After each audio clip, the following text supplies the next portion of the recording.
তারেক রহমানের সরকার জনগণের মৌলিক অধিকার গ্যাস বিদ্যুৎ কর্মসংস্থান এবং দ্রব্যমূল্য নিশ্চিত করতে না পারে, তবে এই সরকার ক্ষমতায় থাকার স্বপ্ন যেন না থাকে, না দেখে।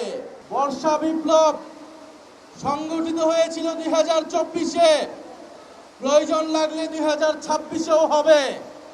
এটা সরকারের আচরণের উপর নির্ভর করবে। সরকার 5 মাসে সম্পূর্ণরূপে ব্যর্থ হয়েছে। গ্যাস দিতে পারছে না, বিদ্যুৎ দিতে পারছে না, দ্রব্যমূল্য নিয়ন্ত্রণে রাখতে পারছে না। কর্মসংস্থানের প্রতিশ্রুতি দিয়েছিল, একটি কর্মসংস্থানও নিশ্চিত করতে পারে নাই। অন্যদিকে আমরা দেখছি বিশ্ববিদ্যালয়গুলোতে, ক্যাম্পাসগুলোতে সরকার দলের নতুন ক্ষমতাসীন ছাত্র সংগঠন, ছাত্র দলের সন্ত্রাসীরা, বিরোধী দলের যারা ছাত্র নেতা রয়েছে, ছাত্র শিবির, ছাত্র সংসদ এবং ছাত্র শক্তির নেতৃবৃন্দদের উপরে নির্বিচারে হামলা করছে। তারা পুরনো ছাত্রলীগের জায়গা দখল করে ক্যাম্পাস দখলের পায়তারা করছে।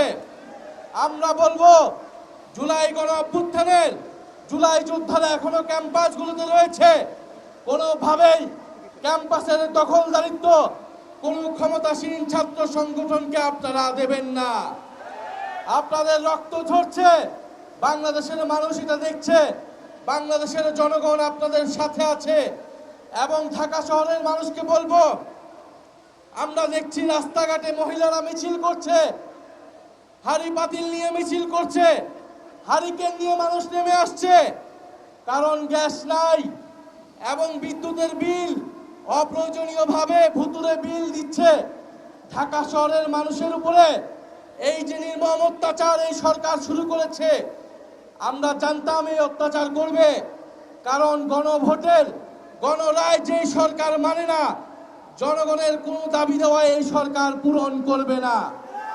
ফলে এই সরকার যেই বিশ্বাসঘাতকতা এই নির্বাচনের শুরু থেকেই করেছে, সরকার প্রতি পদে পদে এই বিশ্বাসঘাতকতা বাংলাদেশের জনগণের সাথে করে যাবে।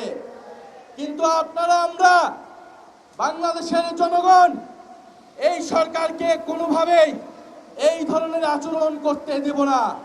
আজকে আমরা সচিবালয় এখানে এসেছি, আজকে আমরা বার্তা দিতে এসেছি, যদি বিএনপির সরকার, যদি তারেক রহমানের সরকার জনগণের মৌলিক অধিকার গ্যাস বিদ্যুৎ কর্মসংস্থান এবং দ্রব্যমূল্য নিশ্চিত করতে না পারে, তবে এই সরকার ক্ষমতায় থাকার স্বপ্ন যেন না থাকে, না দেখে।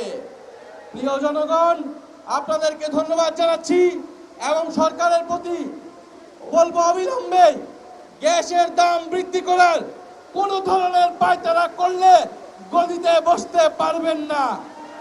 আপনারা দফায় দফায় 5 মাসে সিলিন্ডারের দাম বৃদ্ধি করেছেন, বিদ্যুতের দাম বৃদ্ধি করেছেন, জ্বালানির দাম বৃদ্ধি করেছেন, এখন গ্যাসের দাম বৃদ্ধি করার পায়তারা করছেন।